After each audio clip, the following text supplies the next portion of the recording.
સ્કંદ 3 અધ્યાય 12 સનકાદિ કુમારો અને અન્યની ઉત્પત્તિ. શ્લોક સંખ્યા 44, 45, 46 અને 47. 44, 45, 46 માં ભાવાર્થ નથી. 47 નું આપણે આજે પારાયણ કરીશું.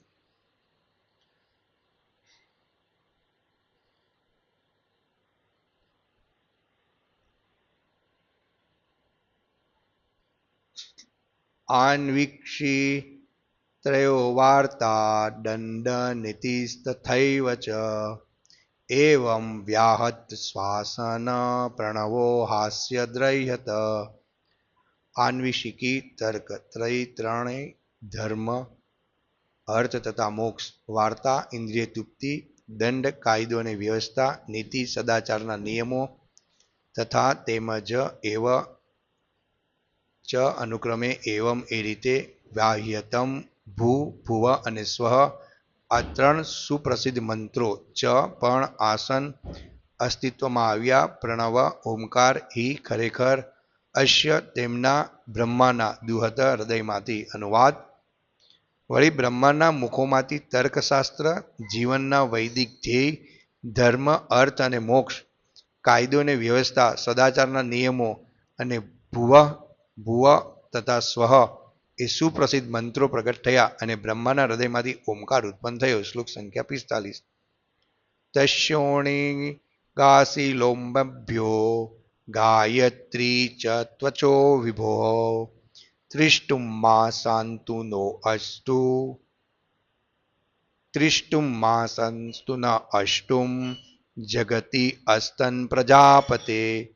તસ્ય તેમના ઉષ્ણિક વેદોનો એક છંદ આસિત ઉત્પન્ન થયો.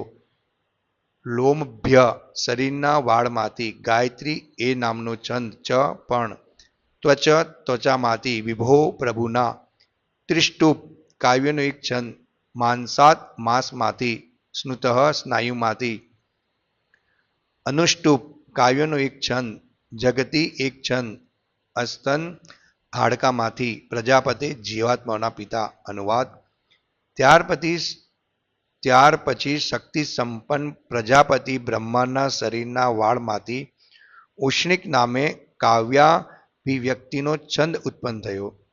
તેમની ત્વચામાંથી મુખ્ય ગાયત્રી છંદ, તેમના માંસમાંથી ત્રિષ્ટુપ, તેમની નાડીઓમાંથી અનુષ્ટુપ અને તે જીવાત્માઓના સ્વામી બ્રહ્માના હાડકામાંથી જગતિ છંદની ઉત્પત્તિ થઈ. શ્લોક સંખ્યા 46.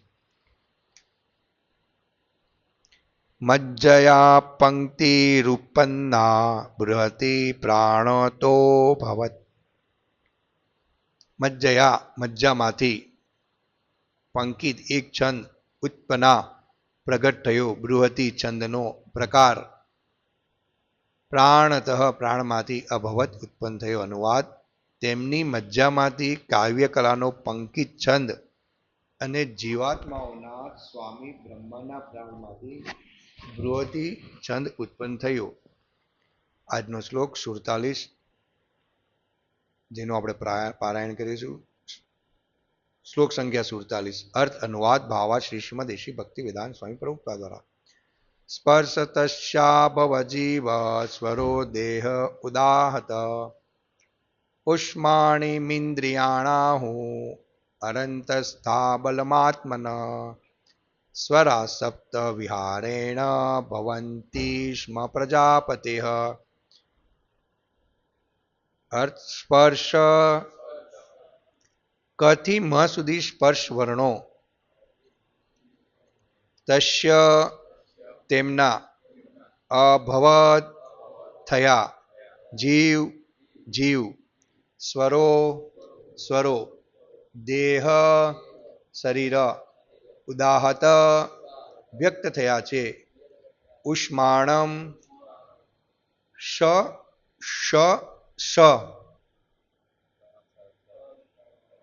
તથા હ અક્ષરો. સ્કૂલમાં જે જ્ઞાન આપતા હતા સ્વર વ્યંજનનું.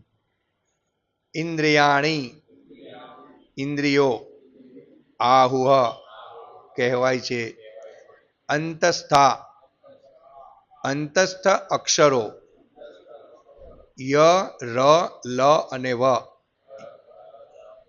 બલમ શક્તિ, આત્મન તેમના આત્માનું, સ્વરા સંગીતના સ્વરો, સપ્ત સાત, વિહારેણ ઇન્દ્રિય ક્રીડા વડે, ભવંતી સ્મ પ્રગટ થયા, પ્રજાપતેહ પ્રજાપતિના.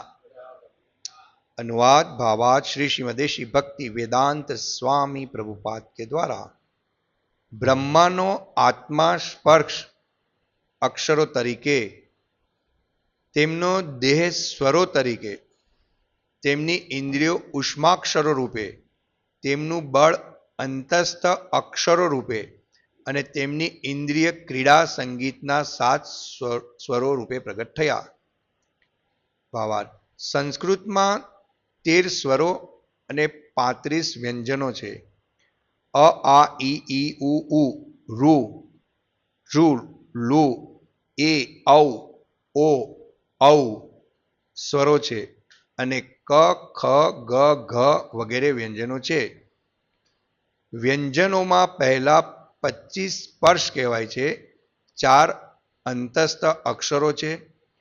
ઉષ્માક્ષરોમાં શ, શ અને સ છે, જે તાલવ્ય, મૂર્ધન્ય તથા દંત્ય કહેવાય છે. સંગીતના સ્વરો આ છે સા રે ગ મ પ ઘ તથા ની. આ બધા ધ્વનિ આંદોલનો મૂળે શબ્દ બ્રહ્મ અથવા દિવ્ય ધ્વનિ કહેવાય છે. કહેવાય છે કે શબ્દ બ્રહ્મના અવતાર રૂપે મહાકલ્પમાં બ્રહ્માની ઉત્પત્તિ થઈ હતી. વેદો શબ્દ બ્રહ્મ છે, તેથી વેદશાસ્ત્રના શબ્દ ધ્વનિના ભૌતિક અર્થઘટનની જરૂર રહેતી નથી. જો કે વેદોની અભિવ્યક્તિ આ પ્રમાણે ભૌતિક રીતે જાણીએ છીએ તેવા અક્ષરોના પ્રતીક રૂપે થઈ છે. તેમ છતાં વેદોના ઉચ્ચાર તેના મૂળ રૂપમાં થવો જોઈએ. અંતમાં તો કશું જ ભૌતિક રહેતું નથી. બધાનું મૂળ દિવ્ય જગતમાં જ હોય છે. તેથી ભૌતિક સૃષ્ટિને સાચા અર્થમાં માયા કહેવામાં આવે છે. સાક્ષાત્કારી જીવો માટે ચૈતન્ય સિવાય બીજું કંઈ જ નથી. ઓમ અજ્ઞાનતિમિરદાન્યસ્ય જ્ઞાનાંજનશલાકયા ચક્ષુરુન્મિલિતમેન તસ્મૈ શ્રી ગુરુવે નમઃ. વંદે અહમ શ્રી ગુરુઃ શ્રીયુતપદકમલં શ્રી ગુરુન વૈષ્ણવવાચ. શ્રી રૂપમ સાગરજાતમ સહગણ રઘુનાથાવિતમ તમ સજીવનમ સાદ્વૈતમ સાવધૂતમ પરિજન સહિત કૃષ્ણ ચૈતન્ય દેવમ શ્રી રાધા કૃષ્ણ પાદાન સહગણ લલિતા શ્રી વિશાખામિતાન ચ. હે કૃષ્ણ કરુણા સિંધુ દીનબંધો જગતપતે ગોપેશ ગોપિકા કાંત રાધા કાંત નમસ્તુતે.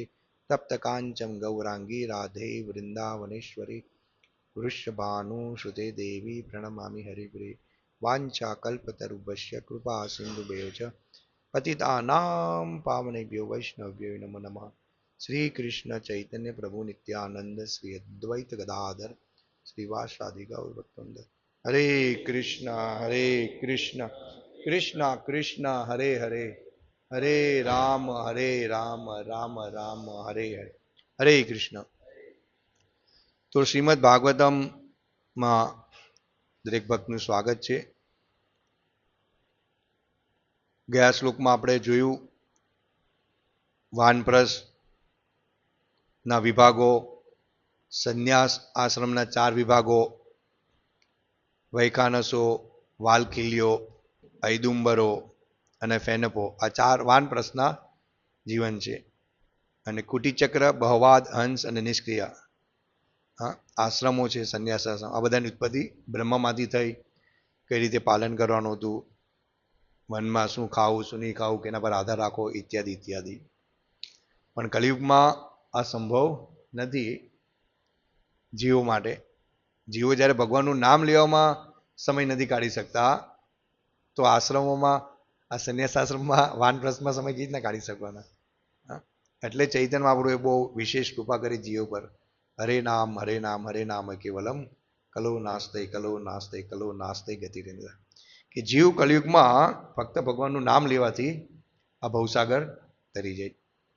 હવે આજના શ્લોક છે 44, 45, 46 ને 47. 44ના શ્લોકમાં પ્રભુપાદ અનુવાદ લખે છે, વળી બ્રહ્માના મુખોમાંથી તર્કશાસ્ત્ર, જીવનના વૈદિક ધ્યેય, ધર્મ, અર્થ, મોક્ષ, કાયદાની વ્યવસ્થા, સદાચારના નિયમો અને ભુવ ભુવ તથા સ્વ એ સુપ્રસિદ્ધ મંત્રો પ્રગટ થયા અને બ્રહ્માના હૃદયમાંથી ઓમકાર ઉત્પન્ન થયો.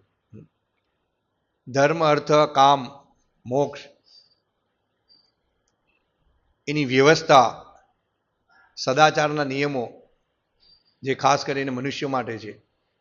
બ્રહ્માજીએ 84 લાખ પ્રકારના શરીર બનાવ્યા છે, પણ આ સદાચારના જે નિયમો છે તે ખાસ કરીને મનુષ્ય માટે બનાવ્યા છે. શીલ પ્રભુપાદ કહે છે કે સદાચાર વગર કોઈ વૈષ્ણવ હોઈ શકે નહીં. વૈષ્ણવમાં દરેક દેવતાના ગુણ હોવા જોઈએ. તો આ ધાર્મિક બધી વ્યવસ્થા છે વેદોની મનુષ્યો માટે, જે શ્રીમદ ભાગવતમમાં આપેલી. ને આજે બધા કાયદોને વ્યવસ્થામાં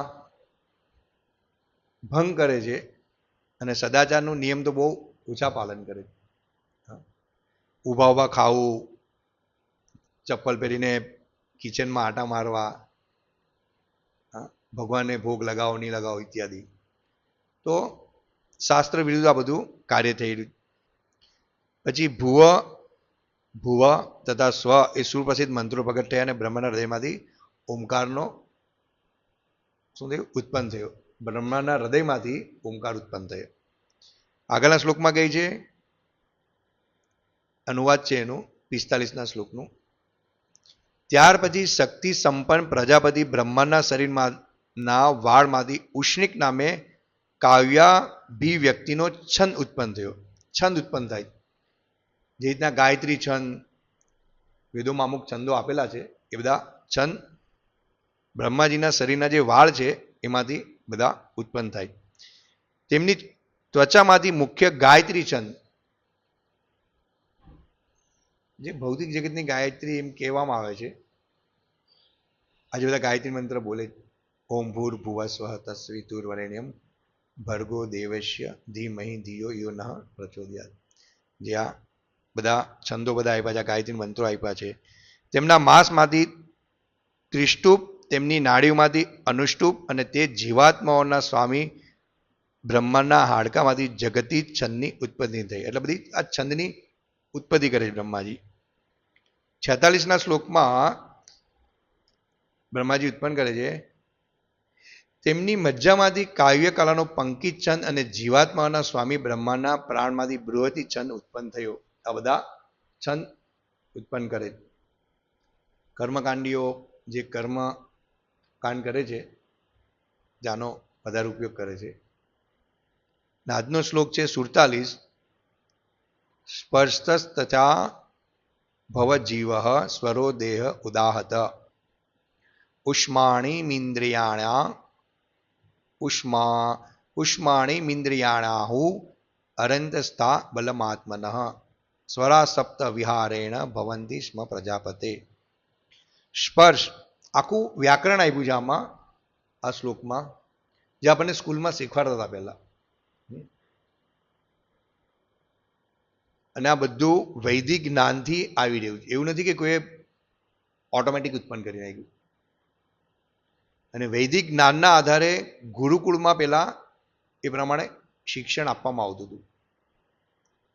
અને ધીરે ધીરે આ જ્ઞાનને લુપ્ત થઈ ગયું. જે રીતના ભગવદ્ ગીતા લુપ્ત થઈ ગઈ એટલે ભગવાને પાછી અર્જુનને મહાભારત યુદ્ધમાં આકી દીધી હતી. કારણ કે ભગવદ્ ગીતા ભગવાને કરોડો વર્ષ પહેલા સૂર્યદેવ, મનુ ઇત્યાદિને કીધી હતી. એ રીતના અત્યારે આ કળિયુગમાં જે વૈદિક જ્ઞાન છે એ લુપ્ત થતું જાય. અહીંયા બતાવે છે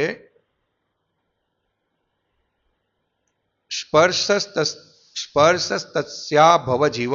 સ્પર્શ એટલે કથી મ સુધીના સ્પર્શ વર્ણો છે. તસ્ય એટલે તેમના, અભવત એટલે થયા. બ્રહ્માનો આત્મા સ્પર્શ અક્ષરો તરીકે, તેમનો દેહ સ્વરો તરીકે, તેમની ઇન્દ્રિયો ઉષ્માક્ષરો રૂપે, તેમનું બળ અંતસ્થ અક્ષર રૂપે અને તેમની ઇન્દ્રિય કીડા સંગીતના 7 સ્વરૂપે પ્રગટ થયા. પ્રભુપાદ ભાવાર્થમાં લખે છે કે સંસ્કૃતમાં 13 સ્વરો અને 35 વ્યંજનો છે. અ, આ, ઈ, ઉ, ઋ, ઋ, લુ, એ, ઔ, ઓ, ઔ સ્વરો છે અને ક, ખ, ગ, ઘ વગેરે વ્યંજનો છે. વ્યંજનોમાં પહેલા 25 સ્પર્શ કહેવાય છે. 4 અંતસ્થ અક્ષરો છે. ઉષ્માક્ષરોમાં શ, શ અને સ છે, જે તાલવ્ય, મૂર્ધન્ય તથા દંત કહેવાય છે. આપણે કોઈ પણ ઉચ્ચારણ કરીએ છીએ તાલવ્ય, આ તાલવ્ય એટલે આ તાળું થશે. કોઈ પણ આપણે કૃષ્ણચંદ્ર, ચંદ્ર, ચંદ્ર એટલે ચંદ્ર બોલવા માટે આપણે જીભ તાળવાને ટચ કરવી પડે, ત્યારે આપણે આ ચંદ્રનું ઉચ્ચારણ કરી શકીએ. આપણે ચંદ્ર બોલે તો જીભને જ્યાં સુધી તાળવાય નથી ચોંટાડતા ત્યાં સુધી એ ચંદ્રનું ઉચ્ચારણ વ્યવસ્થિત નથી થતું. ચંદ્ર બોલે તો વગર જીભે તમે નહીં બોલે, તમે બોલવા જશો તમારાથી નહીં બોલાશે. તમે સમજ્યા? તો તાલવ્ય, મૂર્ધન્ય તથા દંત્ય કહેવાય છે. સંગીતના સ્વરો આ છે સા, રે, ગ, મ, પ, ઘ. આ સંગીતના સ્વરો છે. હવે આ વૈદિક જ્ઞાન જે છે તે વાસ્તવિક ભગવાનની પ્રસન્નતા માટે, ભગવાનને જાણવા માટે, વેદોના જે મંત્રો છે તેના ઉચ્ચારણ માટે આ સ્વરોને વ્યંજનો આપેલા છે. એટલે ગંધર્વો જે છે, જ્યારે ભગવાન કોઈ પણ લીલા કરે, ભગવાન ધરતી પર અવતાર લે છે, અન્ય અવતારો ધારણ કરે, ત્યારે અસુરોનો સંહાર થઈ જાય તો ગંધર્વ દેવતા પુષ્ટવૃષ્ટિ કરે, હા, અને ગંધર્વો ગીત ગાય છે, ગાન કરે. તો આ બધા જે અક્ષરો છે એના દ્વારા એ ભગવાનની સ્તુતિ કરે. અને અત્યારે આપણે જોઈએ કે સા, રે, ગ, મ, પ, ઘ એટલે ટોટલી આ જે ભૌતિક જગતમાં ભોગ માટે, ઇન્દ્રિય ભોગ માટે, ઇન્દ્રિય તૃપ્તિ માટે આનો ઉપયોગ થાય. જેમ સિનેમાના ગીતો છે, અમુક ટીવીના શો આવે છે, એને માટે કે આ વ્યક્તિ સારી રીતે ગાય છે, આ પેલા કરતા સારી રીતે ગાય છે, અને પછી એને ઇનામ આપવામાં આવે છે, ટેસ્ટ લે છે. પણ વાસ્તવિક ઉદ્દેશ્ય છે એ લોકોનો કે અહમ મમેથી હું સૌથી વધારે સારું ગાઉં છું, અને આ રીતે બધી ટ્રેનિંગો લે છે એ લોકો, એને આ બધી ટ્રેનિંગો આપવામાં આવે છે. એમાં કશે પણ કૃષ્ણ ભક્તિ કે કૃષ્ણ કેન્દ્રમાં હોતા નથી. આટલું સરસ જ્ઞાન આપવામાં આવ્યું છે. આ બાળ મંદિરમાં આપણે હતા, સ્કૂલોમાં હતા, બધું વ્યંજનો અને સ્વરો આપણને શીખવાડતા હતા. પણ અત્યારે આપણને ખબર પડે છે કે વાસ્તવિક આ સ્વર ને વ્યંજનો શું છે? ભગવાનના મંત્ર ઉચ્ચાર ઇત્યાદિ ભગવાનની સ્તુતિ કરવા માટે. અને અત્યારે બધું શું કરે છે? ધોલીલા ઢોલડે વગાડ મારે, કે મને આગળ નથી આવડતું, પણ આ નવરાત્રમાં બધા ગીતોના બધાનો ઉપયોગ થાય છે. વાસ્તવિક સ્તુતિ, ભૌતિક સ્તુતિ જે થઈ રહી છે, જે આપણને નરક તરફ લઈ જાય. અને વેદો દ્વારા અહીંયા જે આ બધી ઉત્પત્તિ કરી છે બ્રહ્માજીએ, કે જેના દ્વારા જીવ વ્યવસ્થિત એ મંત્રનું ઉચ્ચારણ કરીને ભગવાનની ભક્તિ તરફ આગળ વધે. કેટલો મોટો ફરક છે ભૌતિક જ્ઞાનમાં અને આધ્યાત્મિક જ્ઞાનમાં. ભૌતિક જ્ઞાનથી થોડુંક આપણને સુખ મળે છે, જે અત્યારે ટીવી ને સિનેમામાં આપણને બતાવી રહ્યા છે. અને મા બાપ, પેરેન્ટ્સ પણ અત્યારે એ હોડમાં જ છે કે મારો દીકરો સિંગર બને, હા, કલાકાર બને ઇત્યાદિ. અને આના બધાના ક્લાસ ચાલે. અને કોઈને પૂછવામાં આવે કે ભાઈ આની ઉત્પત્તિ ક્યાંથી થઈ, તો એમ જ કહે કે આ તો બધું અમારા ટીચરે શોધેલું જ, કોઈ એવું નથી કહેતું. રાધાનાથ સ્વામી, પરમ પૂજ્ય રાધાનાથ સ્વામી એક કોટેશન આપે છે કે પહેલાના પૂર્વજો હતા, અને એટલે પૂર્વજ એટલે કે માનો કે અત્યારે કોઈને પૂછવામાં આવતા આપણા જે બાપ દાદા હતા તેને કે ભાઈ તમારા વંશજ કયા, તો કે અમારા કૌશિક ગોત્ર, ભરદ્વાજ ગોત્રના વંશજ, દાલભ્ય ગોત્રના વંશજ ઇત્યાદિ.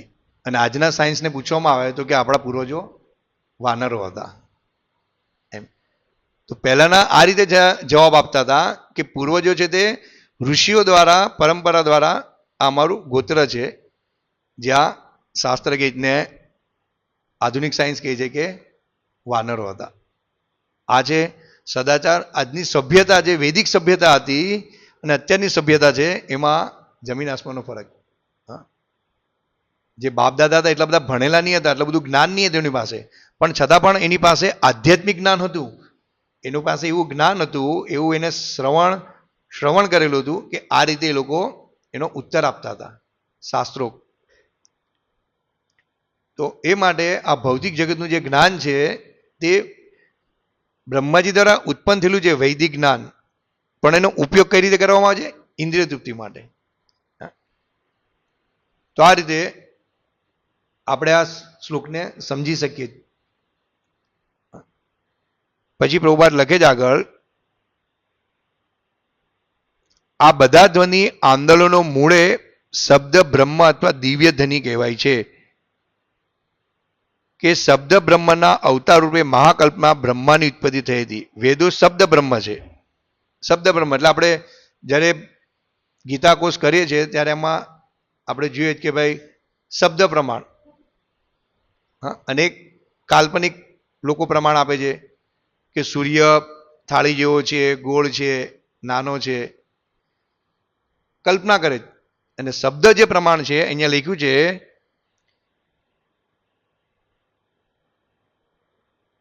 વેદો શબ્દ બ્રહ્મ છે. તેથી વેદ શાસ્ત્રના શબ્દ ધ્વનિના ભૌતિક અર્થઘટનની જરૂર રહેતી નથી. ભૌતિક અર્થઘટનની જરૂર નથી રહેતી. અહીંયાથી આપણે મુંબઈ જવું છે તો શબ્દ પ્રમાણ એટલે કે કિલોમીટર લખેલા છે કે ભાઈ સુરતથી મુંબઈ 300-350 કિલોમીટર દૂર છે, એટલે આપણે એને માન્ય ગણીએ. રસ્તામાં જતા તો બોર્ડ આવે, પેલા પથ્થરો મૂકેલા, એના પરથી આપણે જોઈએ છીએ. તો આ શબ્દ પ્રમાણ. તો શબ્દ પ્રમાણ એ શું છે? પ્રામાણિક છે, એને સ્વીકારવું પડે.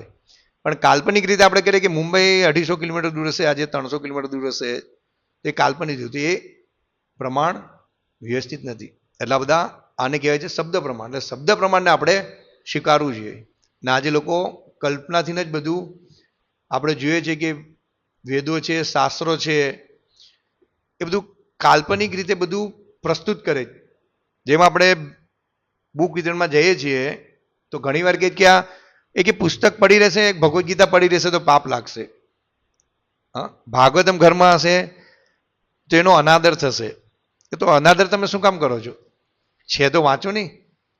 અનાદર કરવાનો ક્યાં આવ્યો? ભાગવતમ જે છે તે ભગવાનનો શબ્દ અવતાર છે, અને તમે એને ઘરમાં રાખો છો તો બી તમારું કલ્યાણ થાય છે, વાંચો છો તો પણ તમારું કલ્યાણ થાય છે, અને તમે એને જુઓ છો તો પણ તમારું કલ્યાણ થાય છે. તો તમે એને અપમાન કેવી રીતના કર્યું? અપમાન તો આપણે ત્યારે કરીએ છીએ કે જ્યારે એને આપણે ગ્રહણ નથી કરતા કે જીવનનો ઉદ્દેશ્ય શું છે, ભગવાન કોણ છે, આપણો શું સંબંધ છે. એ માટે આપણે આનો સ્વીકાર કરવો જોઈએ. એની જગ્યાએ આપણે એનું અપમાન કરીએ કે અમારે આની જરૂર નથી. લોકો ધનતેરસના દિવસે ધનની પૂજા કરે. હું ઘણીવાર દર્શન આપું જાઉં જ્યારે, મોટું કે એ જ ધન લઈને લોકો ટોયલેટ, બાથરૂમ, સંડાસમાં જાય, કોઈ થૂક લગાવે છે, તો હર ક્ષણ એ પાપ કરે છે. જે ધનની તમે પૂજા કરો છો એ જ ધન તમે ટોયલેટ, બાથરૂમમાં લઈ જાઓ છો, નાયા નથી, ધોયા નથી, તમે એને સ્પર્શ કરો છો. માતાનો હાથ ચોખ્ખો નહીં તો શાકભાજી લેવા પણ જતા હશે, તો એ પાપ નથી દેખાતું. અને આ ભાગવત, ભગવદ્ ગીતા, રામાયણ, કૃષ્ણ ઇત્યાદિ બુકો આપણા ઘરમાં હોય છે, ગ્રંથો હોય છે, તે એ રાખી મૂકવાથી પાપ લાગે. કારણ કે લોકો પાસે સમય નથી અને એ લોકોને આનું જ્ઞાન નથી અને એને સ્વીકારવું નથી, અને એટલા બધા માયામાં છે કે આ રાખ્યા પછી શું ફાયદો? આને પડી રહેશે, આપણે કંઈ વાંચવાના છે નહીં. તમે સમજ્યા? કારણ કે માયા એટલી ખતરનાક એને વાંચવા જ નથી દીધી. એ પહેલેથી જ નિર્ણય કરી લે છે કે મારી પાસે એટલો સમય જ નથી, હું પૈસા કમાવું કે આને વાંચું. તમે સમજ્યા? જે વાસ્તવિક એનું કલ્યાણ છે એને દેખાતું જ નથી. એટલે લોકો શું કરે છે? એનું મન જે દૂષિત ચેતના છે એના દ્વારા એ લોકો આનો ત્યાગ કરે કે આની અમારે જરૂર નથી. ત્યાગ એટલે કે લેતા નથી. તો આ રીતે શાસ્ત્રનું અર્થઘટન કરે કે પડી રહેશે તો પાપ લાગશે, બહુ મોટું પાપ થશે ઇત્યાદિ. એ પ્રભુપાદ લખે છે આ શ્લોક ખાસ કરીને વ્યંજન સ્વર માટે જ છે, એટલે કે બ્રહ્માજીએ બધા શબ્દો ઉત્પન્ન કર્યા કે જેના દ્વારા જીવ ભગવાનનું સ્મરણ કરી શકે. જે રીતના મનુષ્યની ઉત્પત્તિ કરી, વૃક્ષોની ઉત્પત્તિ કરી, ફળોની ઉત્પત્તિ કરી, મનુષ્યની વ્યવસ્થા કરી, તેમ છતાં વેદોના ઉચ્ચારણ તેના મૂળ રૂપમાં જ થવો જોઈએ. અંતમાં તો કશું જ ભૌતિક રહેતું નથી, બધાનું મૂળ દિવ્ય જગતમાં જ હોય છે. તેથી ભૌતિક સૃષ્ટિને સાચા અર્થમાં માયા કહેવામાં આવે છે. સાક્ષાત્કારી જીવો માટે ચૈતન્ય સિવાય બીજું કંઈ જ નથી. એમ ભૌતિક સૃષ્ટિ એકચ્યુઅલી માયા છે. આપણને જે પણ કંઈ બતાવવામાં આવે છે, શરૂઆત કહે છે બધું માયા જ. આધ્યાત્મિક જગત છે તે શાશ્વત છે ને આ અશાશ્વત છે. અને અશાશ્વતને જીવ જ્યારે શાશ્વત માનીને અહીંયા ભોગ કરે છે એ જ માયા. તો આ રીતે બ્રહ્માજી આ બધું ઉત્પન્ન કરે છે અને આપણને આ રીતે વેદોનું જ્ઞાન, સ્વર, વ્યંજન, એક વ્યંજનો છે જે ભગવાનને ભોગ લાગે, અલગ અલગ પ્રકારના વ્યંજન, અને આ વ્યંજન છે શબ્દના વ્યંજન. એમ તો આ રીતે આપણે સમજવું જોઈએ કે ભગવાન કેટલી વ્યવસ્થા કરે છે જીવો માટે, અને કઈ રીતે આપણે ભગવાનની ભક્તિ કરવી જોઈએ, કઈ રીતે આપણે રિયલાઇઝ કરવું જોઈએ, કઈ રીતે શ્લોકને સમજવા જોઈએ, કઈ રીતે આપણે જીવન વ્યતીત કરી રહ્યા છે તે વાસ્તવિક શું આપણે કૃષ્ણ પ્રિયર્થે બધાને આપણે એને સમય આપી રહ્યા. આપણો જીવનનો જે છેલ્લો તબક્કો છે આજે દરેક જીવ આપણે મૃત્યુ તરફ જઈ રહ્યા. અને બ્રહ્માજીના શ્લોક દ્વારા આપણને આ બધું આત્મ સાક્ષાત્કાર થાય. અને ડિસ્ટ્રીબ્યુશન દ્વારા આપણને બહુ જ રિયલાઇઝ થાય.